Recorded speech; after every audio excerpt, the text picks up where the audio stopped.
हंत सिद्ध सूर्य उपाध्याय साधु सर्व अर्थ के प्रकाशी मांगलिक उपकारी हैं। तिनको स्वरूप जान रागते वही जो भक्ति काय को नवाई स्तुति को उचारी है। धन्य धन्य तिन ही ते काज सब आज भये कर जोड़े बारे बारे वंदना हमारी है। मंगल कल्याण सुख ऐसो हम चाहत हैं। हो मेरी ऐसी दशा जैसी तुम दारी है। हो मेरी ऐसी दशा जैसी तुम दारी है। हो मेरी ऐसी दशा जैसी तुम दारी। क्षत्र चूड़ामणि नामक यह ग्रंथ और इस ग्रंथ के द्वितीय लंब माने सेकंड चैप्टर से हमने कल चर्चा प्रारंभ की थी। सुंदर कहानी आगे बढ़ रही है धीरे धीरे। आर्य नंदी नाम के गुरु ने बालक जीवंदर कुमार को सभी प्रकार की विद्याएं और ज्ञान सिखा देने के उपरांत मूड में बैठे थे और एकदम यह कहा कि चलो तुम्हें एक कहानी सुनाता हूँ। और पुरानी कहानी पुरानी स्टोरी सुनाना शुरू किया और कहा किसी समय विद्याधरों की नगरी में एक लोकपाल नाम के राजा राज्य करते थे। राजा लोकपाल एक दिन अपने घर की छत पर खड़े ऊपर देख रहे थे तो अचानक बादलों को विघटित होते हुए देखा और ऐसा देखकर उन्हें जगत की क्षणभंगुरता का ख्याल आया और उन्होंने जिनेश्वरी दीक्षा अंगीकार कर ली। वे दिगंबर मुनि हो गए। सच्ची बात है, जगत की क्षणभंगुरता का ख्याल आए, जगत के स्वरूप का विचार कर, संसार शरीर और भोगों के स्वरूप का विचार कर वैराग्य ना हो ऐसा नहीं होता। काल लब्धि यदि आ गई हो तो ऐसा सहज ही हो जाता है। उपादान की योग्यता जब अंदर में जागृत होती है तो कोई भी बाहर में निमित्त मिल जाता है और कार्य हो जाता है। देखिए, मुनि तो हो गए वे राजा, कहानी सुना रहे हैं आर्य नंदी जीवंदर कुमार को। मुनि तो हो गए, अचानक एक दिन उन्हें भस्मक रोग हो गया। 132 नंबर पेज 11 नंबर का यह श्लोक देखें क्या कहते हैं। तपांसी तप्यमानस्य तस्य चासीदहो पुनः भस्म काख्यो महारोगो भुक्तम यो भस्म ये क्षणात्। क्या कह रहे हैं? अहो खेद है, तप को तपते हुए तपस्वी उन मुनिराज को भस्मक नाम का ऐसा महारोग उत्पन्न हुआ जो रोग खाए हुए अत्यंत पौष्टिक पदार्थ को भी क्षण मात्र में भस्म कर देता है। ऐसा भस्मक नाम का रोग आपने पहले भी ये चर्चा सुनी होगी। समंत भद्राचार्य को भी एक ऐसा ही रोग हो गया था। कभी कभी दिखता है कई कई लोगों में, कभी किसी बच्चे में ऐसा दिखता है। भले ही ऐसा वो रोग ज़्यादा तीव्रता में ना हो, लेकिन भोजन करने के 15 मिनट बाद में फिर कहता है भूख लग गई। थोड़ा सा खाया, भरपेट भोजन कर लिया, खूब खा लिया और 10-15 मिनट आधे घंटे में फिर कहता है मुझे तो भूख लग रही। तपस्वियों का भी पाप कर्म को उदय तो किसी का भी आ सकता है। ये तपस्या का फल नहीं है। ये पूर्व में जब तपस्या नहीं करते थे तब जो कर्म बांधा था उसका फल है।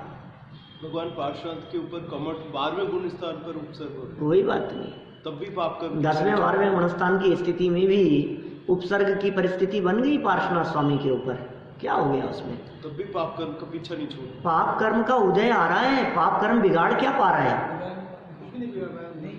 पाप कर्म का उदय आ रहा है बार बार में, उसने क्या बिगाड़ लिया? अच्छा, हम कहते हैं पार्श्वनाथ के ऊपर इतने पत्थर ओले बरसे, पार्श्वनाथ स्वामी का क्या बिगड़ गया? कुछ तो बिगड़ा होगा उनका, आ रहा होगा पाप कर्म का उदय, कोई बात नहीं। बाहर में आने वाली विपत्तियों की तरफ ना देखो तो विपत्तियाँ आती हैं, आके चले जाती है, हमें क्या लेना देना है उससे? हो रहा होगा, चल रहा होगा, हमें कुछ लेना देना नहीं उससे। दृष्टि बदल गई, नजरिया बदल गया उनका, दृष्टि बाहर से हट गई, अपने स्वभाव की तरफ चले गई, अब तकलीफ नहीं होती है। भस्मक रोग हो गया। मैं जिन पारिवारिक लोगों की बात कर रहा हूँ, कुछ चेहरे आपके दिमाग में घूम रहे होंगे कि भोजन करने के बाद भी भूख लगती है, थोड़ा बहुत कहीं ना कहीं असर भस्मक जैसा ही दिखता है, थोड़ा बहुत। जैसे होता है ना, किसी को 100 डिग्री बुखार है, किसी को 103 डिग्री बुखार है, 105 डिग्री, तो असर उसका जो है वो है ऐसा ही कि अंदर में जो जठराग्नि है वो इतनी ज़्यादा तेज हो गई है कि वो कुछ भी भोजन अंदर जाता है वो भस्म हो जाता है, तुरंत खत्म हो गया। तो अब फिर लगता है और खाओ और खाओ, ऐसा रोग किसे हो गया?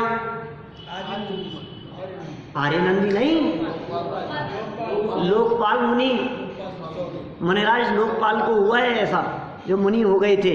देखिए सरल अर्थ, यह अत्यंत आश्चर्य एवं खेद की बात है कि अति कठोर तप करने वाले मुनिराज को भी ऐसा भस्मक रोग हो गया, जिस कारण खाया हुआ पौष्टिक अन्न भी क्षण मात्र में ही भस्म होने लगा। ये आश्चर्य की बात है सच में, मुनिराजों के जीवन में भी। और देखो, इतने संयम से रहते हैं, एक टाइम भोजन करते हैं, शुद्ध सात्विक भोजन ग्रहण करते हैं, बीमारियों का क्या काम, फिर भी आ गई तो आ गई, क्या करो उसमें। कभी कभी दिखता है ऐसा, बाजार का कुछ खाते नहीं हैं, शुद्ध सात्विक भोजन करते हैं, छना हुआ पानी पीते हैं, मर्यादा का भोजन लेते हैं, समय से टाइम टू टाइम लेते हैं, रात्रि भोजन करते नहीं हैं, खाने पीने में इतनी सावधानी, बहुत सोले का चौके में बहुत मर्यादा से ऐसे बना हुआ शुद्ध सात्विक आहार ग्रहण करे, और बोले कैंसर हो गया इनके। अब कैसे कैंसर हो गया ये क्या चक्कर है? कोई व्यक्ति सिगरेट पीता हो और कैंसर हो जाए, टीबी हो जाए, कोई व्यक्ति गुटखा बहुत खाता हो और कैंसर हो जाए, हमें लगता है कि देखो ये इस वजह से हो गया। अब ये इनका तो खान पान इतना पवित्र है, फिर क्यों हो गया? कि सुनो, पाप कर्म के उदय में अच्छे अच्छों के कैंसर हो जाता है। जब तीव्र पाप कर्म का उदय आता है ना, कौन सा कर्म का उदय कब उदय में आएगा हम नहीं कह सकते। कभी भी किसी के भी किसी भी प्रकार का कर्म का उदय आ सकता है। हाँ, वर्तमान में किए गए धर्म का फल ये नहीं है, वर्तमान में किए गए शुद्ध सात्विक जीवन रूप जो आचरण था, जो परिणाम थे, उसका फल नहीं है कैंसर, पिछला आ गया है कभी उदय में। जब वर्तमान में कोई पाप होता हुआ नजर न आवे तो हमें प्रथमानुयोग ये सिखाता है, देखो पीछे। करणानुयोग ये कहता है अभी कोई पाप नहीं किया, लेकिन कभी, अभी नहीं किया लेकिन कभी किया होगा। कल शाम को ऐसी चर्चा थी कि सम्यक दृष्टि का जीवन तो शांत होता है, उसके तो पाप कर्म को उदय नहीं आता। सम्यक दृष्टि का जीवन बहुत शांत होता है, उसको पाप का तीव्र भाव नहीं आता। पाप का उदय तो आ सकता है, अलग अलग चीजें हैं। आप यदि इसकी भिन्नता को पहचान लेंगे तो आपको कोई प्रॉब्लम नहीं होगी। पाप कर्म का परिणाम और पाप का उदय, पाप का उदय ज्ञानियों के जीवन में भी आ जाता है, लेकिन पाप परिणाम, खोटा भाव, वर्तमान को बिगाड़ने की परिस्थिति, ये ज्ञानियों के जीवन में नहीं होती है। अरे पाप कर्म का उदय तो ये मुनिराज कितने उदाहरण हैं अपने सामने। माथे पे जल रही है सिगड़ी, मतलब शालनी खा रही है और रुई में लपेट कर आग लगा दी, और 500 मुनिराज और घानी में पेल दिया गया। वो ये क्या हो रहा है? ये कौन है, कौन कर रहा है ये सब? पाप कर रहे हैं वो मुनिराज? नहीं नहीं, 700 मुनिराजों के ऊपर भयानक उपसर्ग, 7 दिन तक चारों तरफ अग्नि जला दी गई, घास लगा दी गई, उठ नहीं सकते, कंठ रुद्ध गए हो, धुआं ही धुआं अंदर भर गया हो, क्या स्थिति हुई होगी? पाप का उदय था कि नहीं? ऐसा नहीं है, सबका अलग अलग है, साथ में भी हो सकता है, कभी कुछ ऐसी परिस्थिति भी हो सकती है। तो ये पाप कर्म का उदय तो आया, पाप नहीं कर रहे, धर्म कर रहे हैं। अरे उस पाप कर्म के उदय के काल में भी वे मुनिराज ऐसा धर्म कर सकते हैं कि अभी भगवान बन जाए। ये पाप कर्म का फल जिसके निमित्त से आता हुआ दिखाई दे रहा है, जो उपसर्ग करता हुआ दिखाई दे रहा है, 5 मिनट बाद में देखना पिक्चर का जब एंड होगा तब क्या होगा। अभी ये जो मजे करते हुए विलेन दिखाई दे रहे हैं ना आपको, अरे क्या गाड़ियों में, अरे ऐसे गाड़ियां चलती है, एक के पीछे एक, 5-7 गाड़ियां ऐसे लाइन से, और जब वो उतरता है तो उसकी जो वीडियो दिखाते हैं, रिकॉर्डिंग जैसे दिखाते हैं, क्या ठाठ से चल रहा है, और गले में 5-5, 7-7 ऐसे सोने से लदा हुआ और चैन ब्रेसलेट भारी दिखता है ना ऐसा। और फिर वो काली गाड़ी से उतरेगा, सफ़ेद गाड़ी से उतरेगा और चश्मा उतारेगा, क्या ठाठ दिख रहे हैं आपको कि सुनो अभी ये दिख रहा है तुम्हारे को। 5 मिनट 10 मिनट बाद में, आधे घंटे बाद में जब पिक्चर एंड होने लगेगी ना, तो आपको पता लगेगा वो कैसे हाथ पांव जोड़ता नजर आएगा। अभी पिक्चर तो बाकी है। क्या ये उपसर्ग कर रहे हैं बड़े बड़े लोग। आपको लगता है राजा बलि ने क्या उपसर्ग किया, अरे सुनो, वो बलि एक मुनिराज, क्या एक श्रावक का वेश बना करके जब ये विष्णु कुमार आवे, हाथ पांव जोड़ता फिरा, चरणों में पड़ गया, जगह नहीं मिली उसको कुछ। ये है एंड। ये जो कर्म आज आपको ऐसा दिखाई दे रहे हैं, क्या उदय आया कर्म का, अरे क्या कर्मों ने भाई साहब अच्छे अच्छों को नहीं छोड़ा। कि सुनो, अच्छे अच्छों को नहीं, बुरों को नहीं छोड़ा। अच्छे अच्छे लोग तो इन कर्म से दृष्टि हटाकर स्वभाव में जम गए, और कर्मों को छोड़ के भागना पड़ा उनका घर, कर्मों को उनका घर खाली करना पड़ा, परिस्थिति बदल जाती है। यहाँ देखो, भस्मक हो गया, भूख लगने लगी, पीड़ा होने लगी, क्षण मात्र में खाया हुआ पौष्टिक भोजन भी भस्म होने लगा। भस्मक रोग होने का कारण क्या है? कारण क्या था? नैहि वारयितुं शक्यं दुष्कर्माल्प तपस्यया विस्फुलिंगेन किं शक्यं दग्धो मार्द्रं पींधनम्। देखो क्या कह रहे हैं भाई, निश्चय से थोड़ी सी तपस्या के द्वारा खोटा कर्म निवारण के लिए कोई भी समर्थ नहीं हो सकता। क्या कह रहे हैं? निश्चय से, नीतिकार कह रहे हैं, थोड़ी सी आपने कोई तपस्या कर ली तो कोई खोटा कर्म निवारण के लिए कोई भी समर्थ नहीं हो सकता। क्या अग्नि की जरा सी चिंगारी से गीला ईंधन जलने के लिए समर्थ है? बिल्कुल जलने के लिए समर्थ नहीं है। ये थोड़ा सा उसने तपस्या कर ली किसी मुनिराज ने, तो क्या उसका पाप कर्म सब नष्ट हो जाएगा, जल जाएगा? ऐसा नहीं होता। देखिए, जैसे अग्नि की अल्प क्षीण चिंगारी गीले ईंधन को जलाने में समर्थ नहीं है, वैसे ही अल्प तपश्चर्या से अतिशय महान पाप कर्म का निवारण कोई भी नहीं कर सकता है। मैंने थोड़ी सी तपस्या करके आप बहुत पाप का निवारण कर लो, ऐसा नहीं होगा। सुनो, किसी व्यक्ति ने ये कहा, देखो भाई, आपकी जो दुकान चलती है ना, आप जल्दी क्यों नहीं आते हो प्रवचन में? कि वो ग्राहक रहते हैं, दुकान रहती है, दुकान बंद नहीं होती, इसलिए।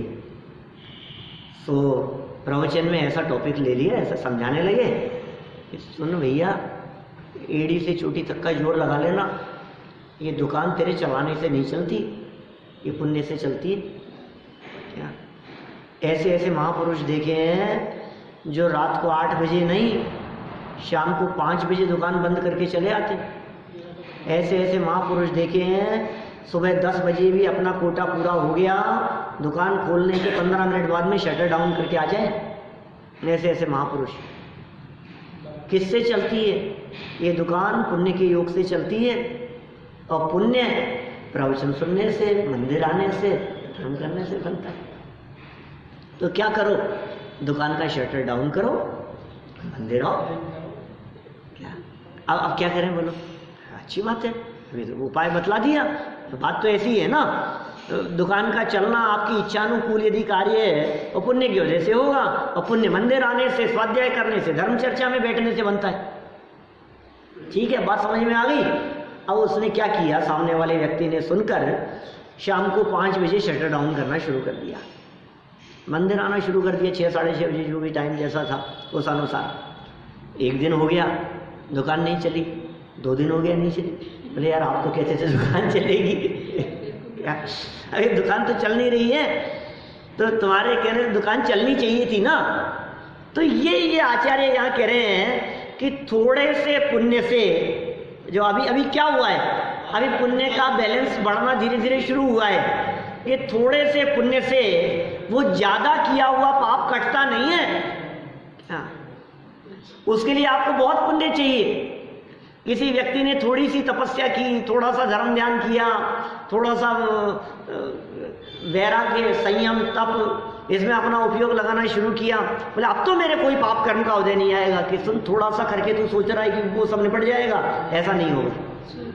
खाते में 10 लाख डेबिट होंगे तो 5,000 जमा कराने से क्रेडिट, हाँ क्या होगा, पूरे 10 लाख ही जमा कराने, उतना ही कर्जा उतरेगा। इसलिए काम तो इसी से होगा, बात तो सच्ची है। तपस्या से पूर्वबद्ध कर्म भी निर्जरा को प्राप्त हो जाते हैं। तपस्या करने से बड़े बड़े पाप कर्म भी उदय में आने के पहले नष्ट हो जाते हैं, संकट मिट जाएंगे आपके तप के प्रभाव से, आपके ज्ञान के प्रभाव से, आपकी साधना के प्रभाव से। यह बात परम सत्य है कि स्वाध्याय, पठन पाठन, चिंतन मनन, इस अभ्यास के करने से आपकी दुकान चलने लगेगी। यह सच है बात क्या? लेकिन कोई दुकान चलाने के लिए स्वाध्याय करने लगे तो बोले तेरा इंटेंशन ही गलत है, तेरी सोच ही गलत है कि मेरे ऊपर बड़ा संकट आ गया इसलिए मैं तो एक काम करता हूँ, दीक्षा ले लेता हूँ। कि तू तो उस संकट से मिटने के लिए, उस संकट से छूटने के लिए दीक्षा लेने की बात कर रहा है, गलत फहमी में है, ऐसा नहीं है। आज बड़ी स्थितियां समाज में ऐसी दिखती हैं जो बड़ी विचित्रताएं दिखाई देती है, जो क्या कहें, जो उंगलियां उठती है। उसके पीछे कारण ये है कि पिछला जीवन बिल्कुल अच्छा नहीं रहा और बड़ी बड़ी समस्याओं से बचने के लिए घर छोड़ करके दीक्षा ले। बोलो, क्योंकि हिंदुस्तान में कोई ऐसा कानून नहीं है जो साधु संतों के ऊपर लागू हो। बोलो क्या करें, बोलो ये अच्छा उपाय है? नहीं भाई, ऐसा नहीं चलेगा। वो अंदर में जब तक पात्रता न होवे तब तक वो काम नहीं होंगे। आपका इंटेंशन गलत है, आप बचने के लिए ये काम कर रहे हो। आपने ये वेश इसलिए धारण किया है कि मेरे ऊपर जो इल्जाम लगे हैं उसकी सजा नहीं होगी। मैंने दीक्षा इसलिए ले ली है कि 5 करोड़ का जो कर्जा मेरे माथे पर हो गया वो नहीं चुकाना पड़े। मैं तो कपड़े छोड़ दी, नंगा हो गया, अब कर ले क्या कर लेगा। ऐसे नहीं चलेगा भैया, ये बात ठीक नहीं है। पहले सारे निपटाओ, सारे झमेले, और उसके बाद दीक्षा लो।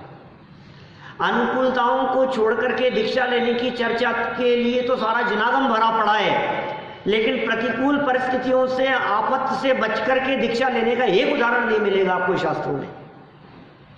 मैंने इसलिए दीक्षा ले ली कि घर में बन नहीं रही थी मेरी पत्नी से, घर में इतने झगड़े हो रहे थे। मैंने कहा यार ऐसी जिंदगी से तो मर जाना अच्छा है। फिर मैं मरने जा रहा था, फिर सोचा यार मरने से तो अच्छा है साधु बन जाओ।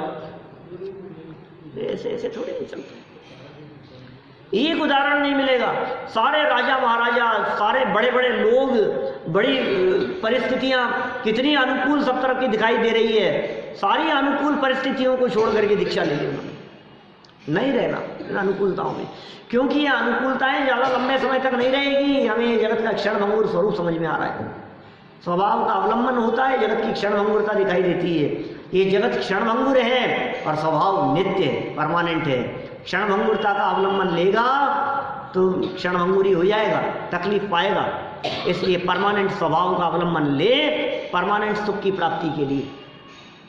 भस्मक होगी, पाप कर्म का उदय आ गया, संकट आ गया माथे पर, और ये कह रहे हैं कि साहब ऐसे तपस्वियों के ऊपर भी आ गया। क्यों आ गया उनके ऊपर संकट? बड़े बड़ों पर आ जाता है। हम हैं कौन?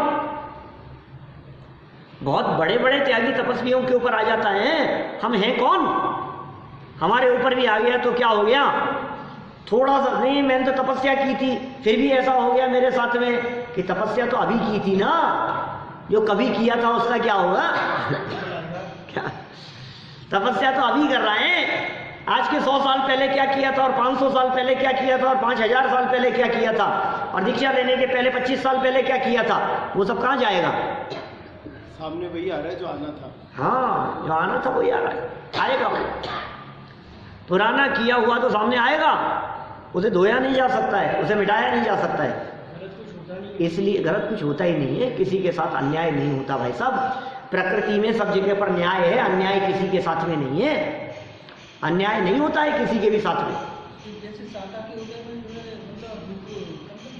क्या साता कर्म का उदय आएगा तो भूख कम लगती है?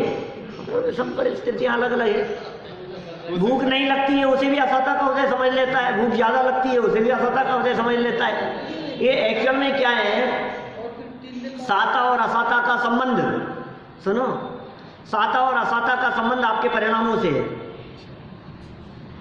साता और असाता का संबंध आपकी फीलिंग से है। 3 दिन तक आपको भूख नहीं लगी, आपको डॉक्टर के भागता है, शाम तक फिर भूख नहीं लगी तो डॉक्टर बदल लेता है।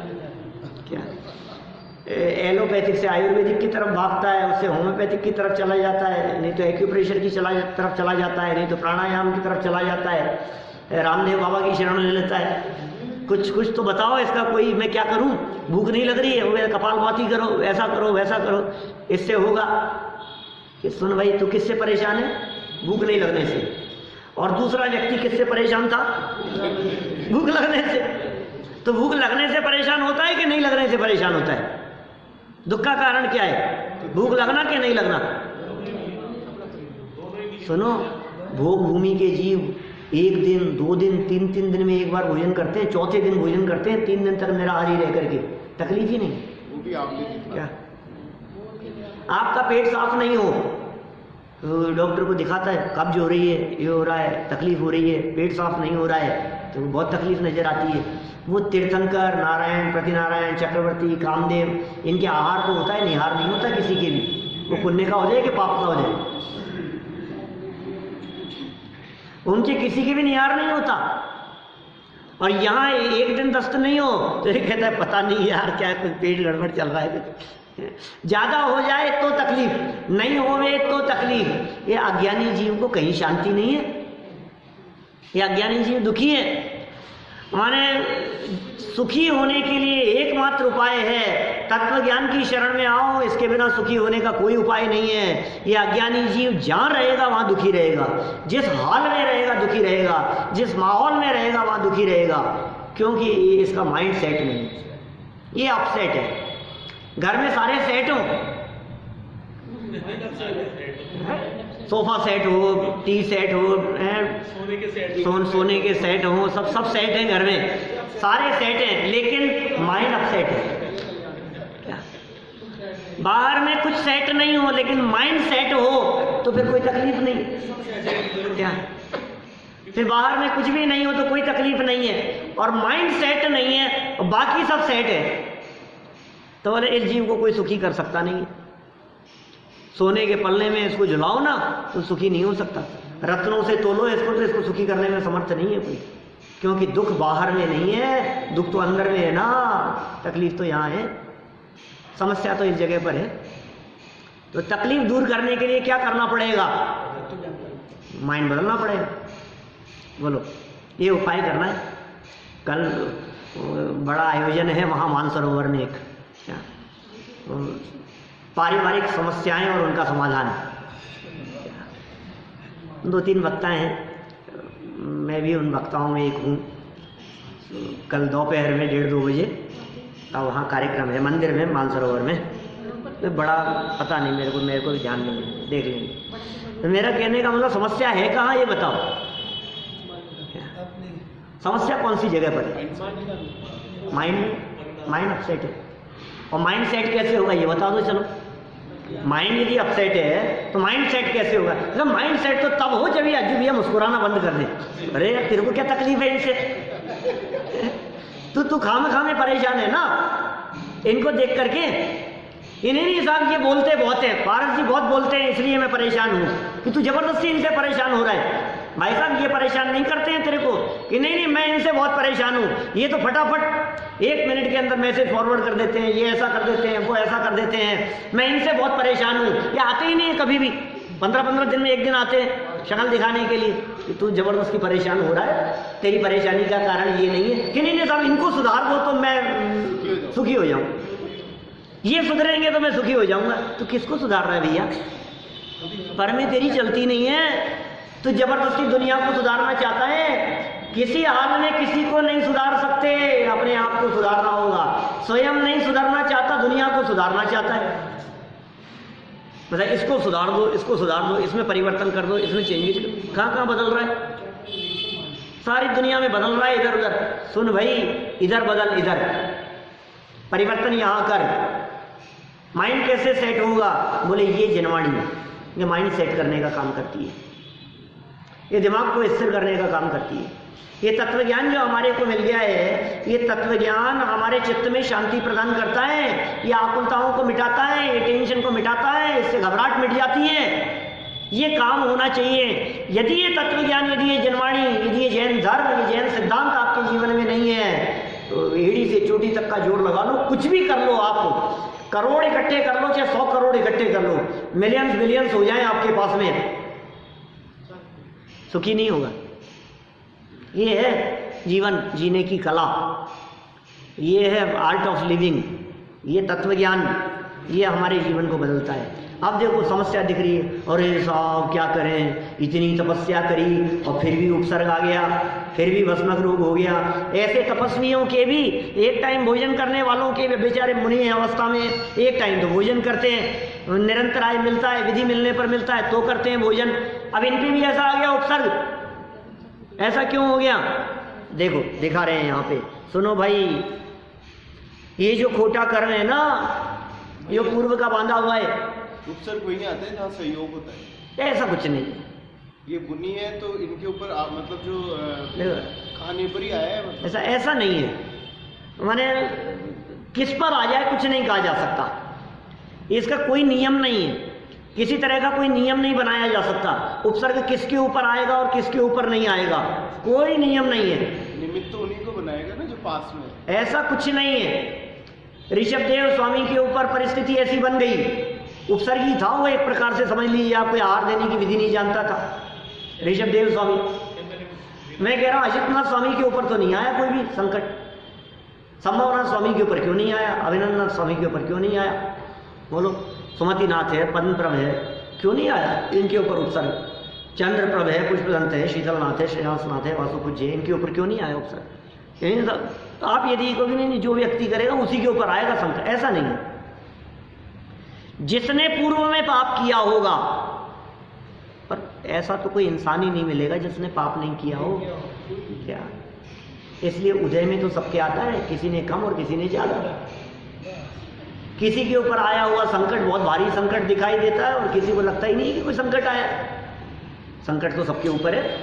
अरे आहारचर्या के लिए निकलना ये भी कोई पुण्य के उदय का काम नहीं है, ये उदय तो पाप का ही है। शुदा का जो उदय है ये कोई पुण्य का उदय नहीं है, निकलना पड़ा, ये पाप का उदय है। क्या करें? शरीर को कमजोर होता जाना, तपस्या में बाधा दिखाई दी तो हमें वो समस्या के निवारण उठ करके जाना पड़ा। ले तप बढ़ावन हेतु नहीं तन पोषते तजी रसन को, छठी ढाल की लाइनें हैं। ले तप बढ़ावन हेतु, क्यों निकले आहार के लिए, क्यों चले गए आप ध्यान में, साधना में, तपस्या में अपने उपयोग को स्थिर न होते जाना। बोले आहार ग्रहण नहीं किया तो ये शरीर उपयोग नहीं लग रहा है, जाना ही पड़ेगा, तो जा चलेगी उठ करके, पाप की वजह से कि पुण्य की वजह से। अब आप कहोगे साहब इनके ऊपर तो कोई उपसर्ग नहीं आया, पाप की वजह से तो उपसर्ग आते हैं। पाप की वजह से भूख भी लगती है, पाप की वजह से सर्दी गर्मी भी लगती है, पाप की वजह से कांटा भी लगता है, पाप की वजह से तो ये सब परिस्थितियां हैं, उनमें क्या फर्क पड़ गया? हो रहा होगा, बाहर में जो हो रहा है उसे होने दो, जो होता है सो होने दो, होनी को स्वीकार करो, स्वीकार करो। आप जो होता है उसे होने दो, परिस्थिति मत बदलो, बस ये ऐसे वाक्य हैं अपने पास में, ब्रह्म वाक्य जैसे हैं। परिस्थिति आपके कंट्रोल में नहीं है, परिस्थिति मत बदलो, बाहर में कुछ मत बदलो, सोच बदलो। और सोच कैसे बदलेगी कि चिंतन बदलो। कि चिंतन कैसे बदलेगा कि चिंतन के लिए खुराक चाहिए। कि खुराक कहाँ से मिलेगी? ये है ना, यहाँ से मिलती है खुराक। आपको खुराक कहाँ से मिलेगी? यहाँ से मिलती है खुराक। आप इस जिनवाणी का अवलंबन लो, आपने यहाँ अवलंबन लिया, सब काम सेट होते चले जाएंगे। एक ही उपाय है दुनिया में, तकलीफ, संकट, बीमारियां, प्रॉब्लम्स का सॉल्यूशन एक ही सॉल्यूशन है, इसके अलावा दूसरा कोई सॉल्यूशन नहीं है। ये सुधार करना चाहता है नौकर्म में, बस कहानी वही 25 मई 2017 पे नौकर्म या इसमें सारी की सारी भाग दौड़ कर रहा है, इसमें मेहनत कर रहा है, इसमें दिमाग लगा रहा है। अरे ये तेरे हिसाब से चल नहीं रहे, इनको चलाने वाली कोई दूसरी पावर काम कर रही है, वो है द्रव्य कर्म। ये जितने भी कंट्रोल चल रहा है इनका, ये इनके हिसाब से चल रहा है। अरे नहीं साहब, मेरे हस्बैंड है ना, ये बहुत बुरे हैं, ये अच्छे नहीं है, मैं बता नहीं सकती आपको क्या हाल है। ये जो बेटा है ना मेरा, ये जो हमारे ताऊ जी है ना, ये कितने खराब है, हम आपको बता नहीं सकते। या हमारे चाचा जी इतने ज़्यादा वो हैं बदमाश, हम बता नहीं सकते।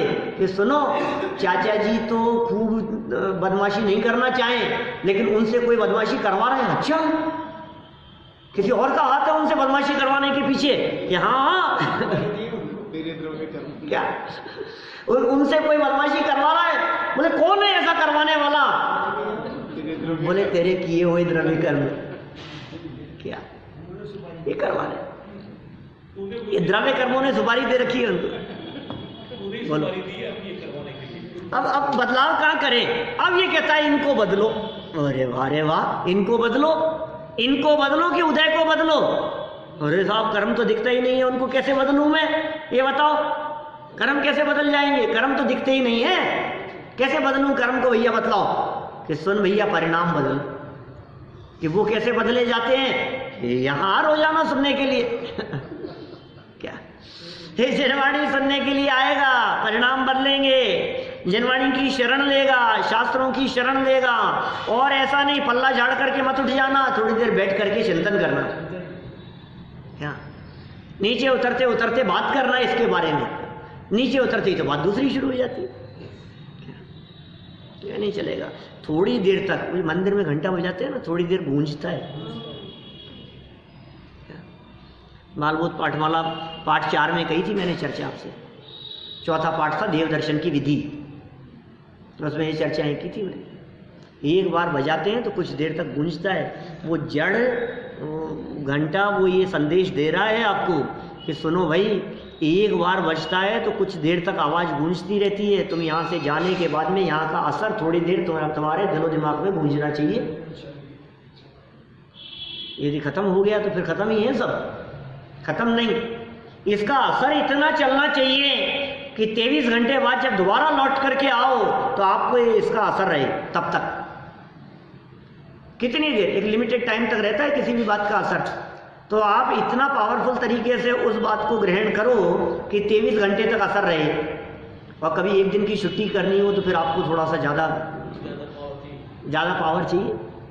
और यदि आपने मान लीजिए 5 दिन की छुट्टी कर ली बीच में, मंडे टू फ्राइडे, क्या तो फिर क्या होगा? ये यदि आपने 5 दिन की छुट्टी कर ली तो इसका मतलब छठे दिन आने के लिए आपको कुछ चाहिए, वो पावर। नहीं तो छठे दिन आने का मन ही नहीं करेगा आपको। आप करके देख लो, शादी विवाह आदि किसी प्रसंगों में 5-7 दिन आप मत आओ, फिर क्या होता है? अब फिर वो अब ठीक है, कोई बात नहीं, एक दिन और से अब देखेंगे, अभी बहुत काम है, सोमवार से करेंगे हैं। अब सोमवार नहीं, अब आज भी थोड़ा देखते हैं। अब क्या है, वही तो बातें हैं, सब छुट्टी हो गई, छूट गया। ये रोज चोट पड़नी चाहिए, रोज चोट पड़नी चाहिए, तब जाके काम होता है। एक आध दिन से काम नहीं होता है। अभी का किया हुआ भोजन कितने समय तक असर करता है? 6-8 घंटे। शाम का किया हुआ भोजन कितने समय तक असर करता है? 12 घंटे 14 घंटे, दूसरे दिन सुबह तक जो भी है, उसके बाद फिर असर खत्म। और असर खत्म हो जाएगा तो आपको दोबारा भोजन करने की ज़रूरत है, और दोबारा यदि आप भोजन नहीं करेंगे तो क्या होगा, फिर धीरे धीरे करके शरीर अब क्या हो रहा है, खुराक दोबारा चाहिए ना। शरीर को यदि एक लिमिटेड टाइम के बाद दोबारा खुराक चाहिए, खाया हुआ भोजन एक लिमिटेड टाइम तक यदि असर करता है, तो ग्रहण किया हुआ ये तत्व ज्ञान भी लिमिटेड टाइम तक असर करता है। लिमिटेड टाइम के बाद में दोबारा आपको ये तत्व ज्ञान की खुराक चाहिए। यदि ये खुराक आपको दोबारा नहीं मिली तो असर खत्म, बात खत्म हो गई, फिर तकलीफ होना शुरू हो जाएगा। फिर आप हमें मत कहना साहब हम तो रोज सुनते थे, फिर भी क्या सुनते थे ना, क्या रोज सुनो, और नहीं साहब रोज सुनते हैं फिर भी हमारे को ये प्रॉब्लम चल रही है, ये तकलीफ मिटती नहीं है, कि रोज सुनते हो आप, उसको ज़्यादा लंबे समय तक उपयोग में घुमाते नहीं हो। दो ही बातें दिमाग में घूम सकती है, या तो लड़ाई झगड़ा विवाद मन मुटाव की बातें दिमाग में घूमेगी, या फिर ये तत्व ज्ञान की चर्चाएं दिमाग में घूमेगी। बोलो आपको क्या घुमाना है दिमाग में, आपको क्या घुमाना है, आपके हाथ में। आप किस चीज़ को घुमा रहे हो, किसका रिपीटेशन कर रहे हो, आप किसका कंठपाठ कर रहे हो, ये बताओ। कंठपाठ समझते हैं आप क्या होता है? किसका कंठपाठ कर रहे हैं आप? मैं तो उसको छोड़ूंगा नहीं, इसने मेरे साथ में जो किया है ना वो भूल नहीं सकता मैं तो इसको देखना, मैं तो ऐसा दिमाग में, फिर थोड़ी देर बाद में अरे मैं भूल कैसे सकता हूँ, क्या कहा था इसने, क्या कहा था, भूल गया। अच्छा, फिर दोबारा उस वाक्य को याद करता है, फिर उस सेंटेंस को याद करता है, फिर उसको दिमाग में घुमाता है। तो कर क्या रहा है ये तो बता, उसको धारणा तक ले जा रहा है, पागल हो जाएगा पागल। तेरे पास अच्छी बातें नहीं है याद करने के लिए, अच्छी बातें याद करो, जो अच्छी बातें नहीं है उनको याद मत करो। हमारे ये वीतरागी संत कहते हैं, अरे तूने यदि रागादिक विकारी भाव भी कभी किए हो तो स्मरण रखने योग्य नहीं है। स्मरण रखने योग्य तो ये है कि ये वीतरागी संत तुझे परमात्मा कह करके पुकारते हैं। ये वीतरागी संत तुझे ये कहते हैं, तू ही शुद्ध है, बोलो तू ही बुद्ध है, तू गुण अनंत की खान है, सुन चेतना। ये बोलो ये क्या, तो सुन भाई, क्यों साहब ये बोलते हो कि नहीं? आप घर में किसी भी तरह की प्रॉब्लम हो, आप ये भजन गुनगुनाना शुरू कर दो। तू ही शुद्ध है, तू ही बुद्ध है, तू गुण अनंत की खान है, राग मुझ में नहीं, मैं राग में नहीं। बोलो अब क्या है झगड़ा? आपको कुछ ना कोई चीज तो चाहिए चिंतन के लिए, उपयोग को बदलने के लिए, और तुरंत बदल दो, तुरंत, जितना जल्दी बदलो उतना जल्दी अच्छा है, उससे काम होगा। ये यहाँ क्या कर रहे हैं देखो, उदय तो आ गया, उपाय क्या किया इन्होंने? कुछ किया होगा, देखो पढ़ लिया ना अपन ने, अन्वयार्थ तो पढ़ लिया, सरल अर्थ भी पढ़ लिया, सरल अर्थ वापस पढ़ो। जैसे अग्नि की अल्प क्षीण चिंगारी गीले ईंधन को जलाने में समर्थ नहीं है, वैसे ही अल्प तपश्चर्या से अतिशय महान पाप कर्म का निवारण कोई भी नहीं कर सकता, कोई भी नहीं कर सकता, बड़े बड़े महापुरुष भी नहीं कर सकते। ऋषभदेव चाहते तो कर लेते, पार्श्वनाथ चाहते तो कर लेते, तो कोई कैसे करे मतलब? सुपार्श्वनाथ चाहते तो कर लेते, कौन करे, कैसे करें? नहीं हो सकता। सर्वज्ञ भगवान कथित कर्म शास्त्र का नियम, कर्म शास्त्र, अब ये कर्म शास्त्र कहती 3 कर्म दिख जाने चाहिए, द्रव्य कर्म, भाव कर्म, नौ कर्म। द्रव्य कर्म, भाव कर्म, नौ कर्म, ये 3 बातें दिख जानी चाहिए आपको। सर्वज्ञ भगवान कथित कर्म शास्त्र का नियम सिद्धांत अत्यंत सत्य और स्पष्ट है, उसमें किसी व्यक्ति विशेष को भी कोई छूट नहीं है, व्यक्ति विशेष को भी कोई छूट नहीं है उसमें। वर्तमान कालीन जीव के परिणामों का निमित्त पाकर, देखो ऊपर जो व्यक्ति विशेष शब्द का प्रयोग किया है ना, इसमें महापुरुष लगा लेना, माने यार साहब ये तो बहुत बड़े व्यक्ति हैं, इनके साथ तो नरेंद्र मोदी तो प्रधानमंत्री था, उसको तो भूख नहीं लगती होगी। क्यों? प्रधानमंत्री को भी भूख लगती है, क्या बात कर रहे हैं? बीमार भी होता है। बुखार तो कैसे आएगा प्रधानमंत्री को बुखार? मजाक समझ रखी है आपने भी? डर भी नहीं, रात को उसको डर नहीं लगता होगा, उसको भूख नहीं लगती होगी, उसको नींद नहीं आती होगी। इंसान नहीं है क्या? इंसान तो है ही ना। व्यक्ति विशेष कितना भी बड़ा हो जाए, ये कह रहे हैं यहाँ पर उसको कोई छूट नहीं है। तर हम सोच लेते हैं यार ये बड़ा आदमी है, इसको तो मैं कैसे, ये सोच लेते हैं ना इतना बड़ा आदमी है कैसे छापा मारे इसके यहाँ। ये सुन भाई, ये कर्म बड़े आदमी का लिहाज नहीं करते, क्योंकि कर्म की दृष्टि से कोई बड़ा छोटा नहीं होता है। कर्म की दृष्टि से तो कर्म ही है बस। वर्तमान कालीन जीव के परिणामों का निमित्त पाकर पूर्वबद्ध पाप कर्मों का नाश होता है, पिछले पाप कर्मों का नाश होता है, अथवा पाप कर्म संक्रमित होकर वो गजब जीव के परिणामों का निमित्त पाकर, परिणाम क्या है? भाव। इससे क्या होता है? पिछले बंधे हुए पूर्वबद्ध पाप कर्मों का नाश होता है, अथवा पाप कर्म संक्रमित होकर पुण्य कर्म रूप भी परिणमित हो सकते हैं। पिछले पाप पुण्य में बदल गए, ऐसा भी हो सकता है, और पहले के बंधे हुए पाप का नाश भी हो सकता है। तथापि इन दोनों अवस्थाओं के लिए जीव के यथा योग्य तप रूप परिणाम विशेष उग्र होना चाहिए। बोलो क्या करें? परिणाम विशेष उग्र होना चाहिए आपके। और उपयोग जैसे डॉक्टर को दिखाया, तबीयत खराब हो रही है, डॉक्टर ने दवाई दे दी, दूसरे दिन फिर जाकर के दिखाया हमने कि डॉक्टर साहब ठीक नहीं हुआ, कि एक काम करो, कल दिन में 2 टाइम लेते थे ना, आज 4 टाइम लेना शुरू कर दो। क्या करता है? बोले इस बीमारी की दवाई तो यही है, 4 टाइम से काम नहीं चल रहा है ना, एक काम करो खुराक डबल कर दो, उससे उपाय होगा, उससे इलाज होगा। अब आपकी जो समस्या है ना, उसका इलाज मैंने क्या बतलाया? स्वाध्याय। ये उपाय बतलाया ना कि नहीं साहब उससे कुछ नहीं हुआ, और स्वाध्याय कि नहीं साहब 2 घंटे करता था कुछ नहीं हुआ, खुराक बढ़ा दो। खुराक बढ़ा दो, उपाय तो यही है, समाधान तो यही है, इसके अलावा समाधान मिलेगा नहीं आपको। एक ही समाधान है, खुराक बढ़ा दो, यही उपाय है, इसके अलावा दूसरा कुछ नहीं। चिंतन बढ़ा दो, टाइम ड्यूरेशन बढ़ा दो, यही सब्जेक्ट, यही चीज, इसके अलावा और कुछ उपाय नहीं है। सारे दुनिया से दृष्टि हटाकर उपयोग यहाँ लगा दो, और यहाँ जो पड़ा है उसको यहाँ फीड कर दो।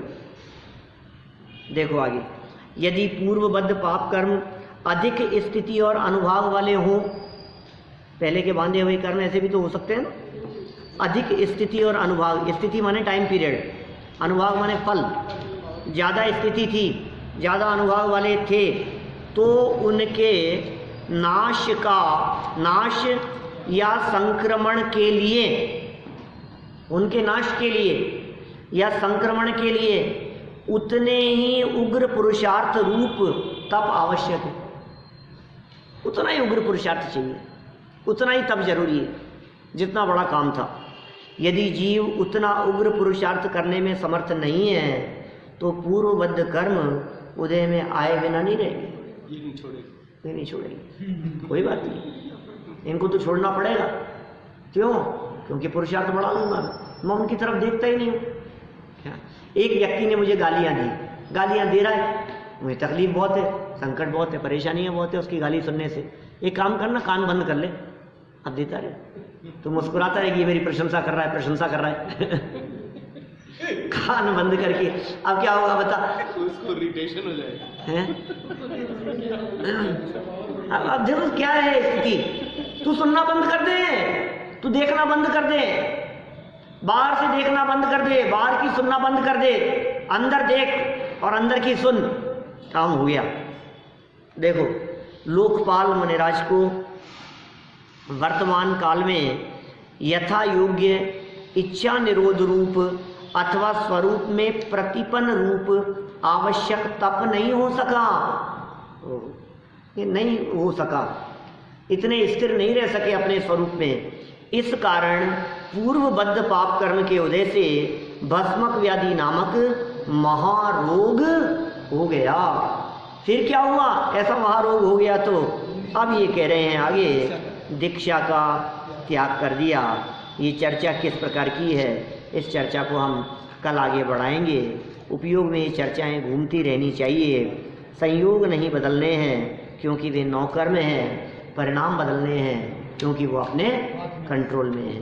हम सभी अपने परिणाम बदलें, इस भावना से बात करें। दो लाइनें लिखी, यथा योग्य इच्छा निरोध रूप